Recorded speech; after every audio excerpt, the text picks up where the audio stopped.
सफला एकादशी। एकादशी महारानी माता की जय हो। सफला एकादशी।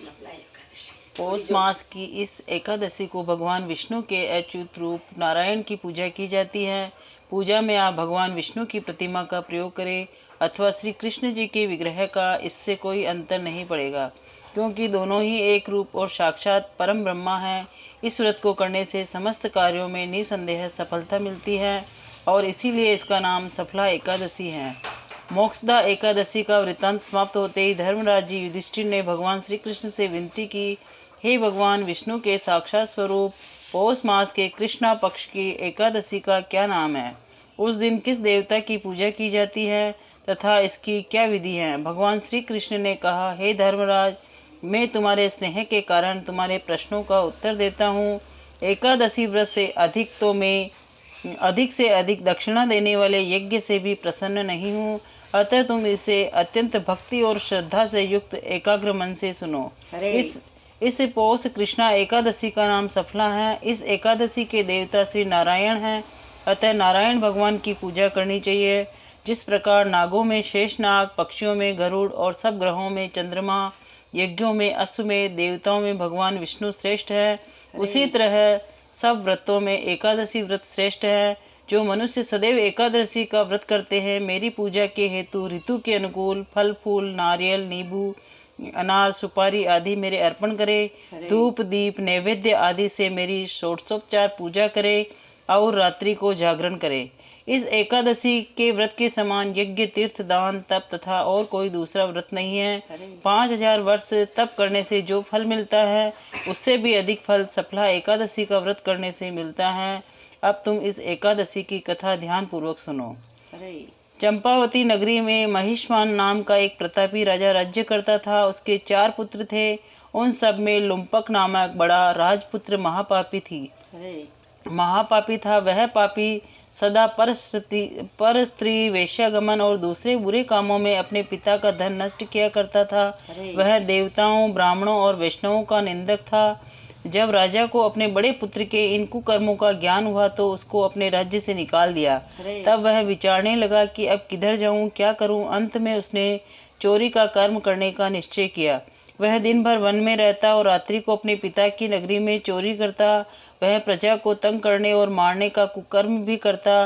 वह वन में पशुओं आदि को भी मारकर खा जाता था। राज्य कर्मचारी उसको इन कुकर्मों के कारण पकड़कर भी राजा के डर के मारे छोड़ देते थे। वन में एक अत्यंत प्राचीन पीपल का वृक्ष था। लोग उसकी भगवान पूजा के समान पूजा किया करते थे।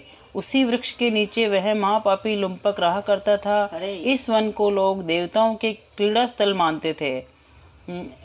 पौष के कृष्ण पक्ष की 10वीं के दिन वह वस्त्रहीन होने के कारण शीत के मारे समस्त रात्रि सो न सका और मूर्छित हो गया। उसके हाथ पैर अकड़ गए और सूर्योदय होने पर भी उसकी मूर्छा नहीं गई।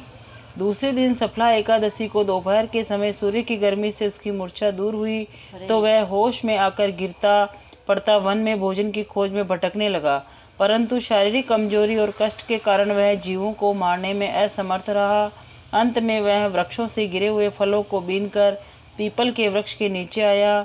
उस समय तक सूर्य भगवान अस्त हो गए थे और उसने फलों को पीपल के वृक्ष के नीचे लाकर रख दिया और रो रो कर कहने लगा, भगवान, यह सब फल फूल आपके ही अर्पण हैं, आप ही इनसे तृप्त होइए।